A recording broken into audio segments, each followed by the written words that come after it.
this country is at war with Germany. We shall go on to the end.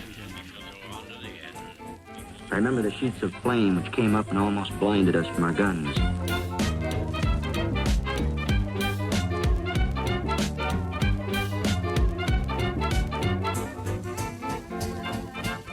Hello and welcome to another episode of the World War II podcast. I'm Angus Wallace. In this episode, I'm joined by Patrick Eriksson. If you cast your memory back, Patrick has previously joined us to talk about the Luftwaffe and his Alarmstart trilogy of books. Well, this time he's back to discuss the opening weeks of the Battle of Britain, which is covered in his new book, Tally Ho, RAF Tactical Leadership in the Battle of Britain, July 1940. But before we get to the aerial combat, this podcast is brought to you with the kind contributions of fellow listeners. If you think there's a vast machine at work in the background with assistants, researchers and audio engineers all beavering away, paid for by a philanthropic millionaire, you would be wrong. It is just me. But I could use your help. All this costs me. And it's not just my time. Software and research material is an ongoing cost. If each one of you tossed a shekel in my virtual tip jar at patreon.com/WW2podcast, I would have a pretty good monthly salary. But I appreciate not everyone has the luxury of spare change. But if you do enjoy the show every couple of weeks, why not go to patreon.com/WW2podcast and become a patron of the show. And for patrons, I will have more of Patrick and I chatting. Right, now on to the main feature. Patrick, thank you for joining me again. Let's start with Hugh Dowding. He had put in place a pre-war defensive system which would be tested during the Battle of Britain. Who was Dowding? What did he envisage? Well, I think Dowding saw the system building as the technology developed. I don't think he saw the entire picture at the beginning, but as he went along, the picture improved that he wanted, and he got what he wanted. Radar was absolutely critical. Without radar, there could have been no system. Radar enabled them to get enough of their people into the right place at the right time to make the difference. Because if they'd flown patrols, it would have been hopeless. Absolutely hopeless. What's Hugh Dowding's background to make him think in this forward manner? Hugh Dowding's background, he was a First World War pilot with a strong background in radio. And the First World War radio was a relatively new invention and technological cutting edge, etc. And he became something of a radio specialist. He commanded a squadron, and he rapidly went up. He was a brigadier in the First World War, an acting brigadier, and also involved in training. But he was always someone who, with a mind of his own and an opinion of his own, and if he thought something was wrong, he told the people up top it was wrong. So I know it's someone who probably had no military career in the normal sense, but he stuck it out, and he had qualities of obvious merit that kept him in the system, but he was never popular because of this. He came to fighter command without a fighter background. He wasn't a First World War fighter pilot as such. He wasn't a bomber pilot either. He was more of a generalist. In the early days of the First World War, they weren't specialized as bombers, fighters, whatever. They did pretty much everything. Keith Park was a fighter specialist, but Dowding wasn't. But he was a thinking man, and he'd been in the Air Ministry and a very senior post, the post in charge of, the technical side. I forget the actual title now. He was responsible for bringing radar in, for making the funds available, for encouraging them, supporting them, making the government laboratories available for them to work and so on. So Dowding immediately saw the value of radar and what a difference it made to the system. And I think that gave him the basis to create the system. And the system was one of control. This is the big thing. The radar said to them where they must be, what height, what time, and then they had a filtering system at the headquarters of Fighter Command to filter out things that were duplications or false raids, etc., etc. And then that went to the group headquarters, and the group headquarters decided how many squadrons they'd put up and from where, and they'd let the sector stations know, and then the sector controller was responsible for getting the squadron from the airfield into action. And the delay in all of this, and that's quite remarkable, is about 4 minutes, 5 minutes from radar pickup to getting the guys off the ground. It's really quite amazing, bearing in mind this is all done with radio telephones and telephone lines. Quick decision making, isn't it? When you Quick decision making, and the controllers were mostly, and as the battle went on, increasingly ex-fighter pilots with recent experience. So they were thinking in terms of being sitting in the cockpit and how and why and where they had to get these guys, if at all possible. I'd love to do a book on the controllers, but there's no data. There's no information even to get their names. Is there not even any training pamphlets you can try and mine? Did they not have to go on courses or? I don't know if they actually did do courses. You just can't really find out anything about the controllers, except by looking at the operations and trying and seeing from the placement of the squadrons what they actually achieved and how good they really were. I mean, this is all in place before the war, so you'd have thought there must be some form of documentation, training skill. I mean, because they were putting in, the training skills for the RAF pre-war, aren't they? But, Yeah, I don't know if there was a training school for that, because the controllers at a sector station would be under the command and influence of the station commander, who's another critical figure, as it were, who receives very little attention. The other great thing I never really understand, and you can't pin down, is there must have been communication from unit to unit across a group of new developments, new methods, new experiences, but you can't find any documentation on this. There is documentation from Keith Park in his instructions to controllers, but those are generally a few days out of date compared to when the reality of the change came in. With a method such as a beam attack or a head-on attack and its effectiveness, that message spread very, very fast within a group, and partly by word of mouth at sector station level, but it must have been beyond that too. There was some way of communicating this amongst the squadron. That's interesting. I was going to ask you about that. At any level, is there any sort of feedback? Because this is all playing out incredibly fast. I mean, the thing is, the controllers got better and better the more experience they got. So a new incoming squadron to a sector station would be faced with controllers that knew an awful lot and could help them an awful lot. And that must have happened. But, the slaughter of new squadrons coming into a base their first week or so was horrific. And that's unavoidable. You can talk in theory about battle as much as you like, but until you have it, you're not going to be any good at it at all. We have the Dowding system sort of all in place, but had the Dowding system ever really anticipated the fall of France? Does that change the strategic picture for how the system would operate? Totally. They were expecting bombers from Germany, much longer range, no fighter escort, and obviously with them sitting 22 miles across the Straits of Dover, it's a whole different ballgame. So they weren't prepared for the fighter escorts being there. That's what makes a mockery of the so-called fighter area attack methods that they practiced so much in the 1930s, because they all supposed no fighter escorts. The fighter escort was the biggest problem and the biggest cause of casualties to the RAF. And also, because of the German mentality, the biggest cause of them losing the Battle of Britain is this fixation with scoring victories above all else.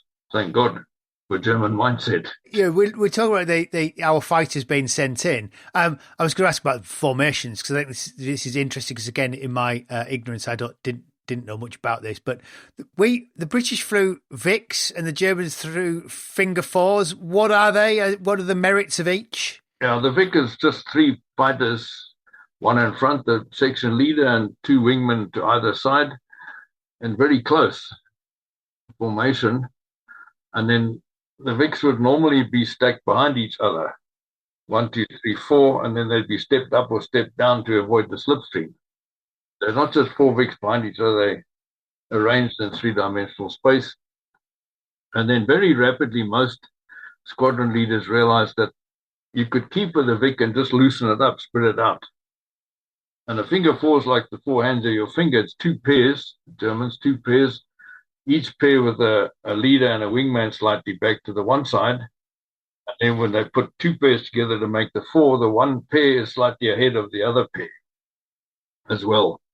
And the finger four is great if you're on something like a free chase, or you're making a fighter sweep over France and expecting opposition. It's a good search and defend and destroy formation, because you're maximizing the ability to see in 3 dimensions and to react. They can split apart into pairs, they can, by doing crossover turns, turn left, right, sharp, up, down, whatever, fast. But in the Battle of Britain, they are probably overrated. And if you read the combat reports and you if you look at 20 combat reports, how many of them are reporting German Vics, how many German pairs, how many German finger fours, you'll be surprised how many times the Germans are flying Vics of 3 or 5 or 6 or 7 fighters. And then sometimes when the action comes, they split up into pairs, and sometimes they don't. So the finger four wasn't universal in the Luftwaffe fighters. And the finger fours formations, right through to 1941 and 1942 on the German side, still used to have a pair of fighters at the back, higher up, the sacrificial lookouts. So it just shows you the finger four, while better than a Vic for sure, wasn't the answer. It wasn't the panacea that everyone thought it was. And at the end of the day, if you take a Vic and you spread it out a bit, that's 3/4 of a finger four. So it can perform many of the functions, especially seeing in 3 dimensions what's coming away and what's not. And the other very important point, both sides used a different formation coming in and then changed their formation when they spotted the enemy. So the Vic formation in the RAF almost always changed. The most popular was line astern. The Vic would split into line astern with the number 1 in front and the number 3 at the back. The whole squadron would go line astern then. And sometimes the line astern would be next to each other, half a mile apart, very far apart. Sometimes, somewhere in the book, there is a famous photo of 4 Spitfires from 6110 Squadron flying, and spread out like this, like four lots of 3 fighters line astern, and literally about 2 miles across. They're very far apart. So the spacing of whatever formation you're flying is fairly critical. So the RAF tended to break up from Vics to line astern, and then they could do all sorts of things. They could put the whole squadron line astern, step down or stepped up. They could spread it out sideways, etc. And the Germans would go from Vics into finger fours or pairs. The thing you got to realize, if you put an entire German fighter group of 30 fighters into finger fours, it's going to be 20, 30 miles across. And the leader can no longer see his men. So if he does something unexpected, which happens in combat, the leader might suddenly dive or climb or whatever, his men need to see him to follow him. If they can't see him, you lose half the fighter group right there. The general point is, approaching combat, you're flying one formation. When you see the enemy and you go into combat, you change your formation into a combat formation, one that in the squadron leader's experience has proved beneficial or better going into combat. And that varied a lot from unit to unit. And they were experimenting right through the Battle of Britain. They would try a Vic with 1 on the back, a sort of diamond shape, for example.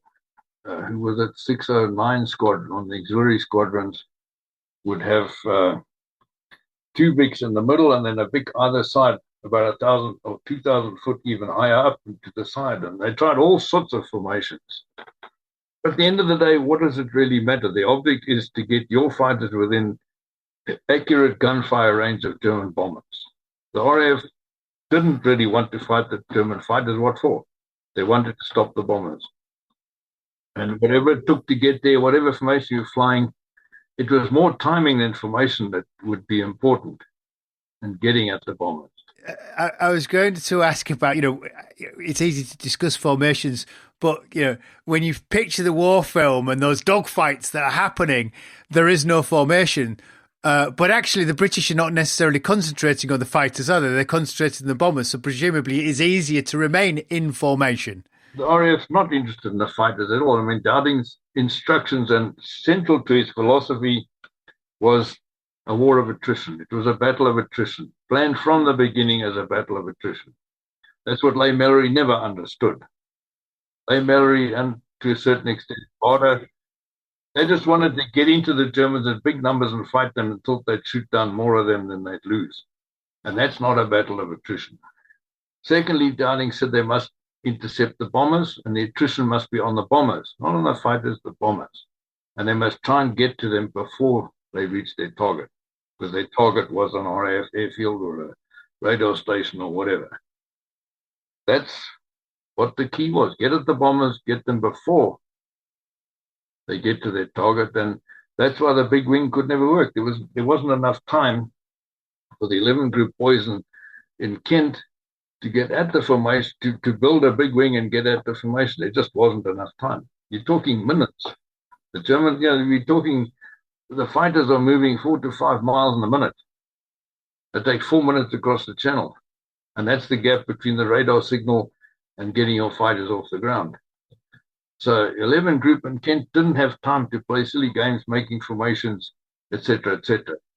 They had to get their people off as fast as they could, get them as high as they could towards the enemy, and hope for the best tactical situation when they got there. 12 group had plenty of time to build big wings, but look at how many times they were late getting into whatever they were supposed to be. Yeah, I do wonder if the attraction of the big wing is also about the big wing formation, is the fact a big win is a big PR splash, where a slow attritional battle delivers nothing for public morale and good PR, though it will eventually win the day. But the other thing about a successful battle of attrition is your formations, your whatever, troops on the ground, aeroplanes in the air, small numbers. Because if you put big numbers in, you're going to lose the advantage of the attrition to your side. It's exactly what the Ukrainians are doing now with the Russians. Small numbers, battle of attrition. It's exactly the same principle. So Dowding's basic unit and park was a squadron of 12, and very often 9 or 10. Often they didn't get 12 up there.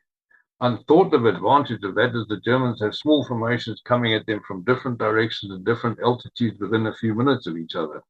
And that leads to confusion. The 109s, especially the escort, they were up high. They had all the advantages. And when they see, say, 3 or 6 RAF fighters come in, are they going to send the Staffel down or not?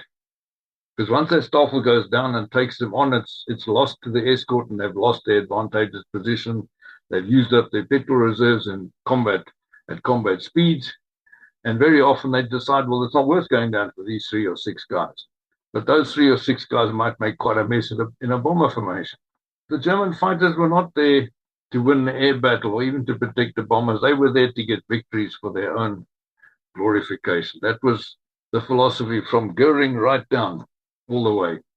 And there were very few exceptions to that attitude. So we're going to be looking at this opening period in July 1940. What are the raids like at this period? Are they large, coordinated affairs? A few of those. There were smaller raids. Most of the targets were either convoys or destroyers and trawlers, military vessels, and coastal targets. Dover got hit many times, but also Portland and Harwich and places like that. So it was really a anti-naval sort of warfare, to downgrade the Royal Navy, to downgrade their bases, to stop the Channel convoys going, and also to give the Germans a time to warm themselves up and get used to fighting this battle. They hadn't planned for a strategic battle, which this was, the first strategic air battle ever. As much as it was a new situation for the RAF, with the Germans in France, it was a new situation for the Germans too. So they started off, in the beginning, they only had about 150 109s in the Calais area, and basically one full geschwader of bombers. So they started off with small numbers and small attacks, but they've quite rapidly built up to attacks of 40, 50 bombers or Stukas at a time, even more. So there were some bigger raids. They started experimenting with those too. July was really a learning curve for both sides.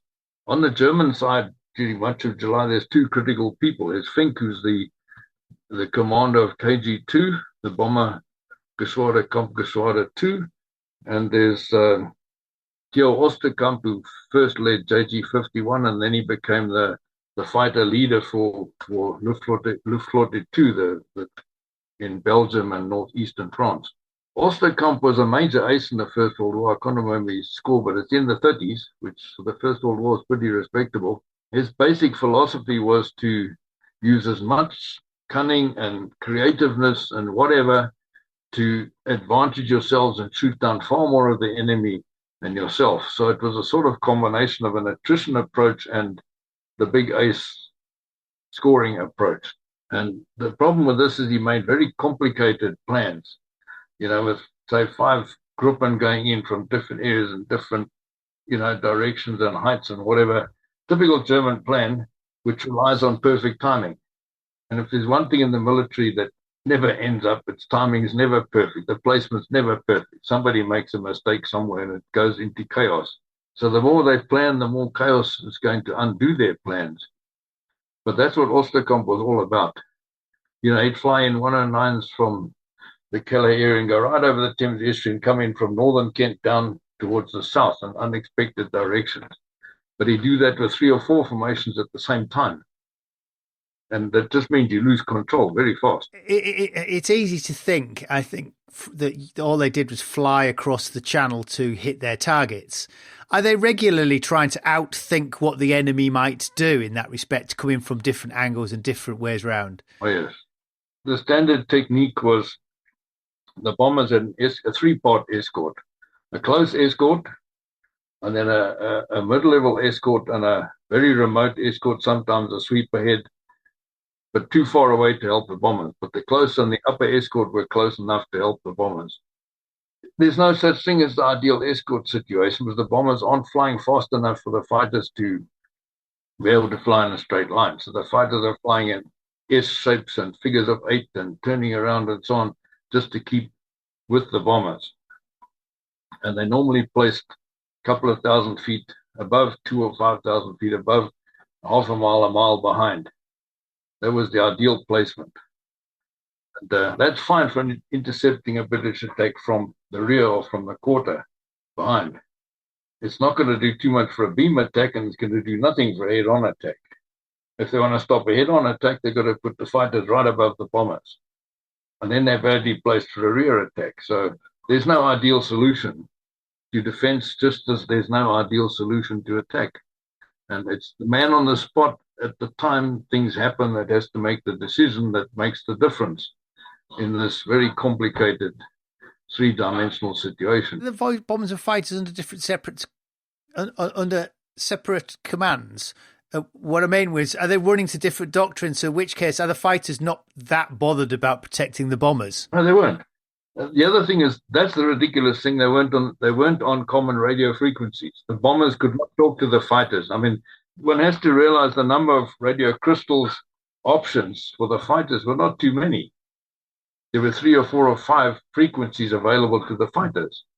And if they're going to share them with the bombers, then they're not available to talk to the other fighters. And you'd have to put a second radio on each fighter, and then the weight, where do you put it anyway in a fighter? There's no space. And the radios were chunky and probably weighed 50 pounds, and it affects the center of gravity balance, the fighting efficiency, etc., etc. So there was no communication, direct radio between the bombers and the fighters at all. Probably the majority of the fighters were there to shoot down British fighters and win the war, win the battle that way.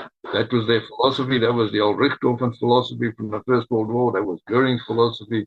Everyone was very happy except the bombers. The bombers wanted to see the fighters, and then Goering went to the opposite extreme of ordering the fighters to stay really close to the bombers, within hundreds of meters. And the ME-1110s even fly within bomber formations. And then you're flying at minimal speeds. You're not anywhere near combat velocity. So when the RAF comes in, they're coming at 300, 350 miles an hour, and you're doing 250. You haven't got an open L. You're going to get shot down because you're too slow. You can't accelerate that fast. And many of the aces were flying their fighter at full revs throughout the combat. They'd burn out an engine in a week. There's no ideal solution to escort. There's no ideal solution to attack. The bombers, did the bombers have much of a defence against the RAF fighters inherently, because we're not talking Lancasters. They're not bristling, or B-17s bristling with guns in every direction. Yes and no. At the beginning of the battle, they've got a dorsal rear gun on top and a ventral rear gun at the bottom, normally with a single weapon, a machine gun. The bomb aim in front normally has a single machine gun. That was basically it in the beginning, but they rapidly realized that they need more armament. So sometimes they'd double up the dorsal gun. They'd add weapons on the side. Worst of all, they'd add a weapon in front of the pilot through the glass house. There's the poor guy. The German bombers up front have a lot of perspex. And the pilot's sitting with the windscreen in front of him. And then they put a machine gun either directly in front of him or a foot to the side. And it's an ad hoc arrangement. So there's just a hole through the perspex with a rubber seal and a machine gun hanging there. Now, and how's the guy supposed to fire? Then he's got to fly with one hand and fire the machine gun, which is tickling all over the place with the other. The cordide's pouring back. There's probably no chute to take these spent cartridges away, because this is an ad hoc arrangement. And think of the noise. The German bombers had the whole crew stuck together, close together. So you can imagine the cordite and the noise and the confusion of the guys trying to fly the plane at the same time, and there's an RAF fighter coming at you head on. They're just going to panic many people and fall apart with this. And the side machine guns, again, it's an ad hoc thing. So the mounting's not very steady. It's not going to be very accurate. And what can you see out of the side window of a bomber? It's the size of the computer screen in front of you.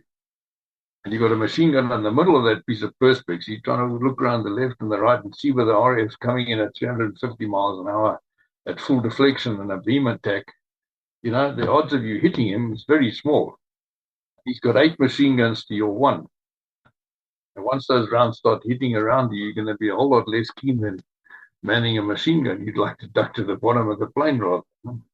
The side gunners had no armor protection. They'd have armor protection at the back for especially the dorsal and ventral gunner, and they'd have some armor behind the pilot, but nothing on the sides really. In the Heinkel, it was even worse. They had an armor right through the section of the fuselage, and the one gunner would be in front of it and the one behind it. The lucky guy would be behind the armor. The unlucky guy's in front of the armor, just because there wasn't enough room to put 2 gunners on a piece of armor all in the same space. If the gunners were well trained and well practiced in mass fire, you got 30 bombers in close formation, and they're trained to coordinate their fire, then they could be very dangerous. And a lot of RAF fighters were shot down by return fire. And that's partly their own fault, because when they go in line astern, either a section or a whole squadron, they're going in one at a time. So each individual fighter is faced by the total return fire of 30 bombers. If they went in 3 or 6 abreast, it has to be split, which they learned quite fast anyway. But a lot of them were shot down by return fire, yes. So the bombers, did they have a defense? Yes and no. And as time went on, the RAF, in my view, they tended to get more aggressive the longer the battle went on. Because right from the word go, they realized this was a serious business. Because if they lost this battle, Britain was going to be invaded, for sure. One way or the other. Even if it wasn't then, maybe early the next year. They couldn't afford to lose. For all sorts of, and they're defending their own homes, and they're flying in some cases over their own homes. And this is a whole different ballgame when it's like that. They were aggressive, they were serious, and they were getting more aggressive as time went on. And they were using beam and head-on attacks more and more and more. By the time you get to September 7th, 9th, 11th, 15th, beam and head-on attacks are the standard technique almost. Are they also the giving you most chance of survival, those attacks? Yes, a head-on attack is, well, it's a dangerous thing, and it's for skilled pilots. But you're flying head-on at other people, they're flying at 200, 250 miles an hour. You coming at 300, 350. So the closing speed is 500 to 600 miles an hour. You've got to open fire when you're at about 1,000 to 800 yards, because you've only got about 1 or 2 seconds of fire. If you wait too long, you're not going to get any rounds off at all. So you've got to start firing far out, keep on target for a couple of seconds, and then where do you go? You go up, over them, under them, left side, right side. And all of this you've got to decide in about 3 seconds while you're trying to shoot accurately at the bad boys. And the other thing is the bomber formation is not flat, it's stepped up or it's stepped down. Now, if it's stepped up, your head on, where are you going to do it? To the front, the middle, the top? And if it's stepped down, you can't really go below them, which is the favorite avoidance maneuver, because you're going to have to go down very steeply. And as you go down, every rear gunner in creation is going to have a go at you. Even though at 500 miles an hour closing speed, he's probably not going to hit you anyway. But if they just hose machine gun fire out the back, you're probably going to get hit by some rounds. Not that often, but every now and then they'd misjudge it and fly straight into a German bomber because the time was really so limited. And some of them tried a breakaway to the side, which is difficult. And for the leader, they've got to look where's the escort. Is there time to get ahead of this bomber formation and turn around and come back at them? If the answer to that is yes, then they've got to get their people about 1,000, at least 1,000 yards, if not 2,000 yards ahead, and turn into them. You can't give the bombers too much time, as they'll shift course a few degrees left or right. But they've got to do it as a group, so that takes time. There's only seconds warning coming in. You can't now be in line astern for a head-on attack, because then only the front guy could fire. You've got to spread your sections out. Then very often some people would not be brave enough to stick it. So the front 3 or 6 guys would stick it, and the back 3 would just sort of disappear off to the side or above or below. There's one fascinating squadron, 257, which I'm getting into in August now. 257 had an Irish squadron leader, Hill Harkness, who in several books has been accused of cowardice and all sorts of horrible things, either as a pseudonym or under his real name. He was an exponent of the head-on attack. And I think a lot of his problems came from the fact that he was a Northern Irishman. When he did a head-on attack out of 12 fighters, he would be lucky if 2 or 3 of them followed him in. The rest just pulled away, hoping he'd get taken out. I wanted to be rid of him. But here's the poor man accused of cowardice, yet this was his standard method of attacking German bombers. And I feel very sorry for him. I think he had a very bad press, as it were, and I'll certainly try in my newer books to redress the record a bit, just by quoting from the official reports. Unfortunately for him, his adjutant and his intelligence officer, who should be the real supports of a squadron leader, were very much the opposite. So to answer your question, a head-on attack, difficult, technically difficult, very short period of time to shoot at anything, difficult to break away, but very effective. We're going to take a short break, but we'll be back with you in a moment. Welcome back. I'm joined by Patrick Eriksson, and we're discussing the Battle of Britain.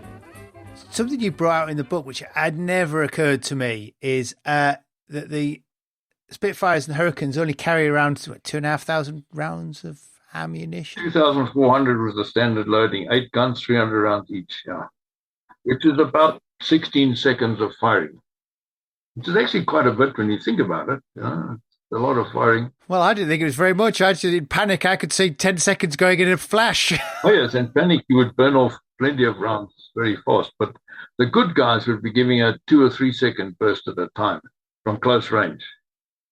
Close range, we're talking 150, 200 yards, even down to 50. But there is an average. Was it you or the War Office worked out the average needed to bring down a German plane?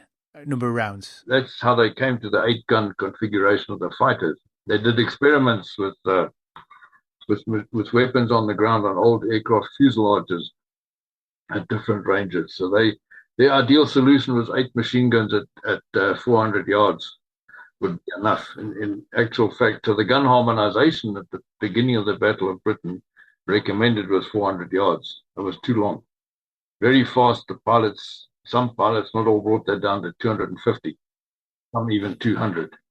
And remember the speed you're going. Well, if you're attacking from behind, you're going at, say, 350, the bomber's going at 250, your closing speed's only 100. If you're coming in at beam, well, it's a full-on 90-degree deflection. Your thinking and your visualization through the gun sights has to be very different. But if you get close enough and the formation flies past you, you just spray the whole lot. You're going to hit somebody somewhere. So they need 4,000 to 6,000 rounds on average. Was that to bring down a single aircraft? Well, where there's data available, which is not that many for July, but what's quoted every now and then, they quote the number of rounds 3 aircraft have used on a single bomber. And I think the statistics that I worked out had between 50 and about 80 cases, which is not very many in a statistical sense. We all know how dangerous statistics are. But they need something close to 5,000 rounds to bring down a bomber on average. And that means an attack by 3 fighters using most of their ammunition. That's what it boils down to. 2 to 3 fighters would be needed. So people that claim in an attack in their combat report to have single-handedly downed a bomber, this is highly unlikely. They've probably hit one engine and got one engine burning or smoking, and they break away, but it's going to take more than that to bring down the bomber. There's got to be at least a second attack and very often a third. For a twin-engine Me-110, the same applies to a slightly lesser degree. Single-engine aircraft, yes, you could take those down with a single attack. The whole thing just reinforces how fast those combats are with rattling through, and it's a tremendous amount of ammunition required. So that's why, they were loading, I think the maximum was 2,800. They were adding 400 rounds. And that's an extra couple of seconds that can be critical. Can be the difference between life and death and shooting someone down and not shooting someone down. How much leeway do the squadron commanders have over the tactics of their units? Was the RAF incredibly disciplined in informing people how they had to go about things? This is the remarkable thing. From Dowding to Park to the station commander, to the squadron commander, everyone was basically guaranteed independence. This was a relatively unknown principle of Dowding's command philosophy, was independence of the people under you. So he would have a directive and a policy and say, this is what we're trying to do. And he was saying a war of attrition, get at the bombers, get them before they bomb. That's what Dowding was asking for. How they did it was up to the people in the front line. Park felt the same. So it was almost entirely, the tactics were were entirely up to the squadron commander. The command of a squadron in the RAF is the most privileged job in the RAF, the most sought after one. And the tradition is you don't take away from the right to command in the field of that squadron commander. And that held very true during the battle. So it was up to the squadron to decide how they did things and how they went about things. If they got it wrong, their chances of dying or being wounded was quite good. So there was all the pressure to get it right for success and survival. And the squadron commander's job is basically to combine success and survival of his men. What's the use of going into combat, getting shot at, taking losses, unless you are taking out some Germans? There's no point unless you get some of them. But you can't get too many and lose all your own men. So it's a very difficult balancing act. Well, if you lose all your own men, you're losing that ability to have some form of learning curve, which is so critical. Yeah. And feel for the squadron commander. The other pilots just have to worry about themselves, and that's it. The squadron commander got to worry about all his men, getting the tactics right, and then surviving himself too, and himself also occasionally shooting down some Germans, just for pure satisfaction and professional feeling. It's because the squadron commanders, with the exception of the auxiliaries, are almost always, full-time professional airmen. So career pilots, they're not, wartime volunteers. So presumably, it's all very well to think about the RAF sort of learning what's going on. The Luftwaffe must have been learning in what the RAF were up to in reverse. They have I presume they have their own learning curve to combat the RAF, or the RAF even refusing to fight, which is sort of what they're doing. Yeah, fighter-on-fighter battles were avoided if at all possible. Well, both sides had the OTU, the Operational Training Unit. On the British side, the shortage of pilots was such that they'd be lucky to get 2 weeks there, sometimes less. And the RAF expectation was that they would learn more on the squadron than in any OTU. But the problem is, if you go into a squadron in battle, the squadron commander and his flight commanders have very little time to teach the newcomers. They'd have to steal a half an hour here and an hour there and hope a raid didn't come through while they're up teaching the neophytes.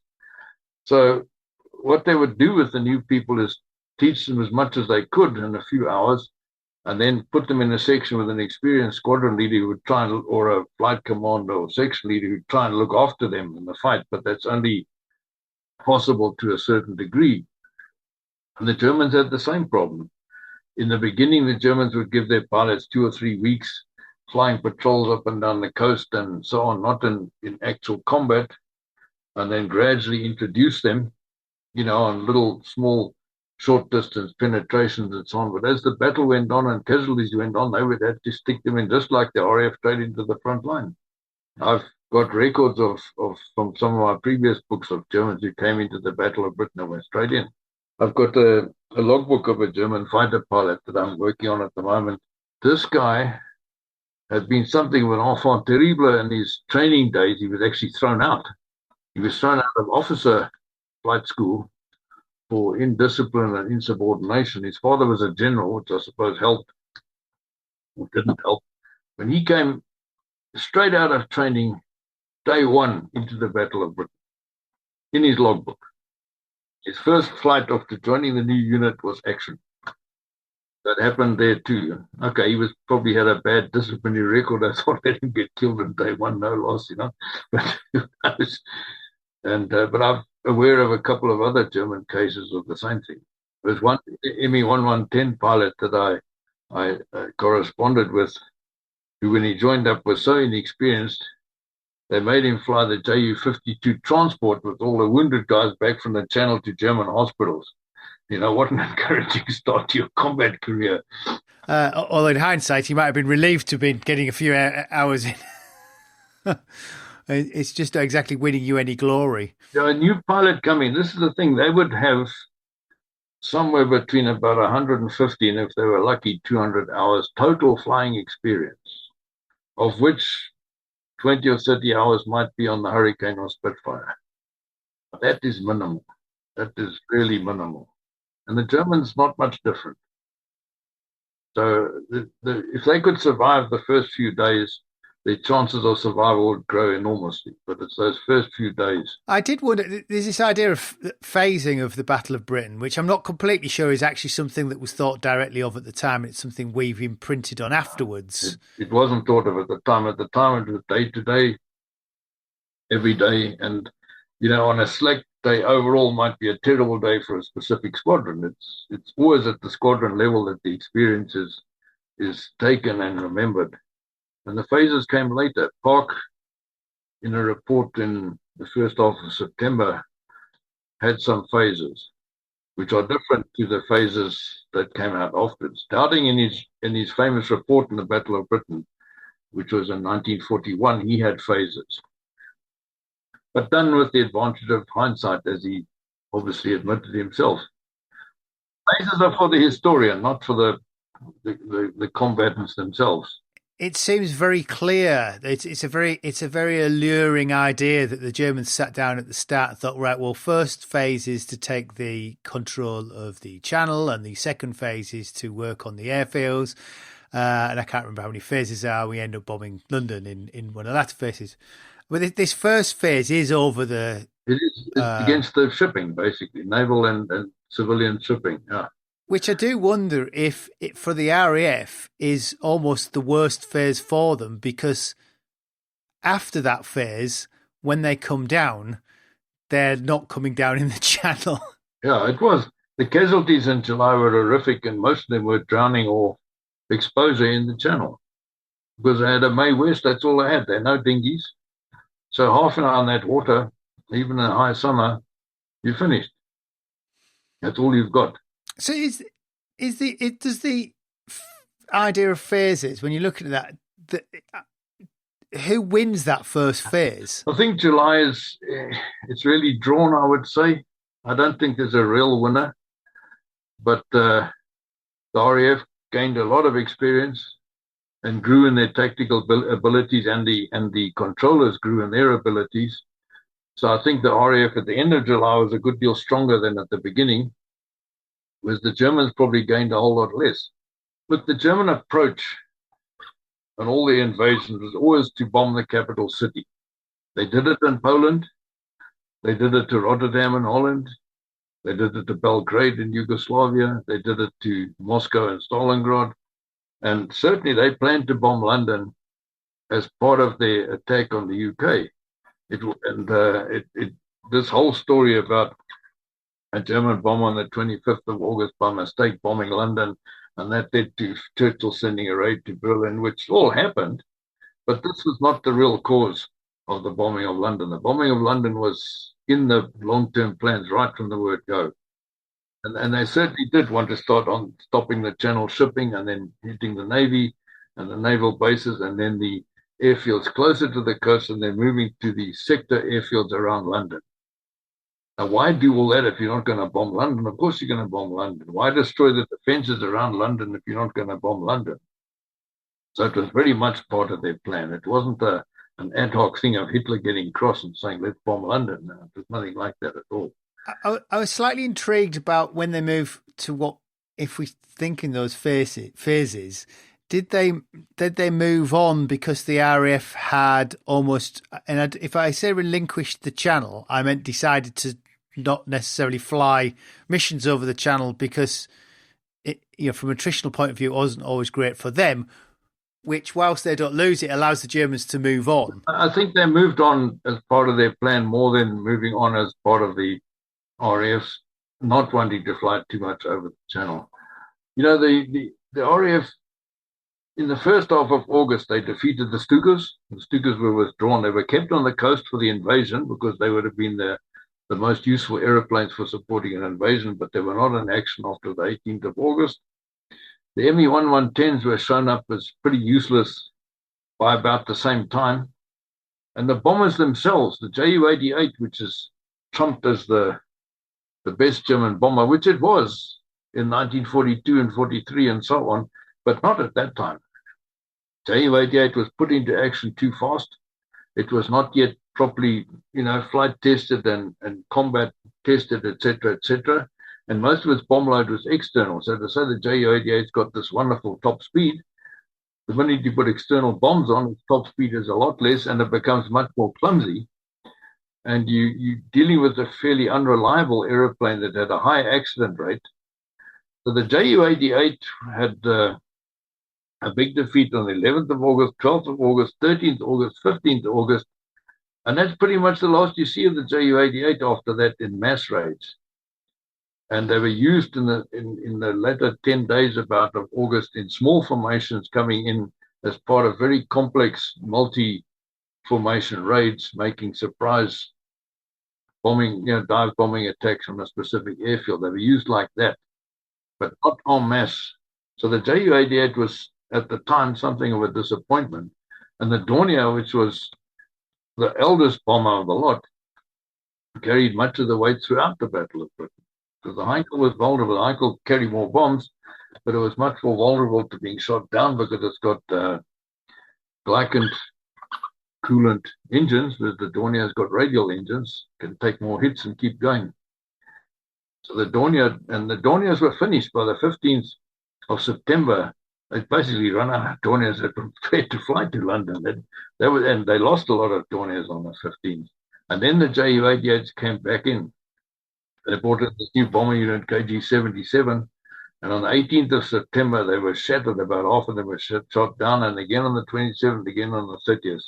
That was the end of the Ju-88 and the battle as a whole. So they were running out of aircraft assets as the battle went on. Before we stray too far ahead and into August 1940, which will be your next book, we should perhaps leave it there. Thank you, Patrick. It is always a pleasure to chat with you. Loyal listener, if you want to read about the first few weeks of the Battle of Britain, Patrick's book is Tally Ho, RAF Tactical Leadership in the Battle of Britain, July 1940. Don't forget, for patrons, I will have more from Patrick and I. And if you're not a patron, you can sign up at patreon.com/WW2podcasts. Well, that is all from me for now. I'm Angus Wallace, and thanks for listening.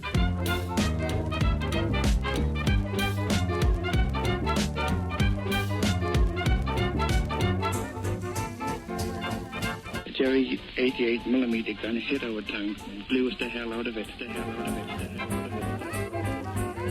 Stalingrad can never be repaired. As Allied Commander-in-Chief, I have granted a military armistice